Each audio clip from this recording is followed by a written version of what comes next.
My parents gave my twin brother a $2 million estate while leaving me a single cardboard box. They didn't know I owned the private bank holding their remaining debt. My father didn't look up from the legal paperwork. Leo has a business to grow, he said, pushing the gold-plated pen into my twin's hand. You've always been resilient, David. You'll manage. Resilient, the family word for disposable. Across the mahogany table, Leo smiled. A small, vicious twitch of his lips. He slipped the deed to our family's historic estate into his leather jacket. On the floor by my chair sat a single, battered cardboard box containing my childhood notebooks and an old wristwatch. My mother sipped her tea. Crack. The porcelain hit the saucer. The room went completely silent. My aunt pretended to look for something in her purse. My uncle coughed awkwardly and looked out the window. Nobody defended me. Not one person at that table said a word. I didn't cry. I didn't argue. I just stood up, picked up my cardboard box, and walked out the front door into the rain. Nobody called after me. Nobody even pushed their chair back. Here's what they didn't know. They stopped asking about my life 7 years ago. It was easier than admitting they didn't care. To them, I was the quiet dropout who folded blueprints for a living. They never asked why I moved to the city. They never asked why my name disappeared from public social registries. They never asked what I actually did inside the glass tower on 5th Avenue. Silence is useful that way. People speak freely around furniture. While my parents were bragging about Leo's failed tech startups at country club dinners, I was building Vanguard Holdings. 7 years of sunrise alarms. 7 years of clinical, quiet precision. By the time Leo had burned through his second inheritance fund, I was sitting in an office that overlooked the entire skyline. I didn't waste those years being angry. I let the record form. Then the pendulum swung. My phone lit up on a Tuesday morning. It was an automated alert from my senior risk compliance officer. Subject line, foreclosure protocol, Mitchell Estate. I opened the file. I read it twice. Leo had taken out a massive predatory bridge loan to fund his latest artificial intelligence venture. He had used the $2 million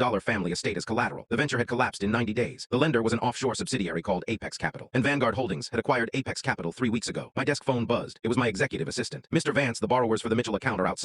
They bypassed the junior clerks. They're demanding an emergency extension. Bring them to the main boardroom, I said. I stood in front of the floor-to-ceiling mirror and adjusted my tailored cuffs. The courtroom-style quiet of the executive floor echoed against my shoes as I walked. Sharp, steady. My parents were already there, looking older, tired. My father's knuckles were white as he clutched a folder of unpaid notices. Leo was pacing by the window, sweat dampening his collar. They were looking at the empty leather chair at the opposite end of the table. Then my mother looked up. Her hand flew to her throat. Leo stopped mid-stride. The color drained straight out of his face. For a long moment, nobody in that room moved. David, my father's voice came out low, hollow. What is this? Why are you sitting there? I'm doing my job, I said. I opened the ledger. The corporate world doesn't shout. It just presents numbers. The outstanding balance is 1.4 million. The grace period expired at midnight. The foreclosure order is already signed. My mother scrambled forward, her fingers catching the edge of the marble table. A glass tipped over. Ice water spread across the legal documents. David, please, it's your brother's future. It's our home. You can't let them take it. I am them, mother, I said calmly. Leo slammed his hands on the table. You're doing this on purpose. You've been waiting for this. I straightened my jacket. I didn't force you to falsify your liquidity statements to get the loan, Leo. You recorded your own ruin. I just bought the tape. Tomorrow morning, a moving crew will arrive at the $2 million estate. My parents will finally understand the true cost of that single cardboard box. But today, something far more dangerous had already happened. As my compliance team downloaded Leo's submitted financial data, an encrypted folder popped up in the backup drive. A folder containing a signature on a corporate guarantee from 5 years ago. A signature that wasn't Leo's. It was my father's, and he had used my stolen identity to co-sign it.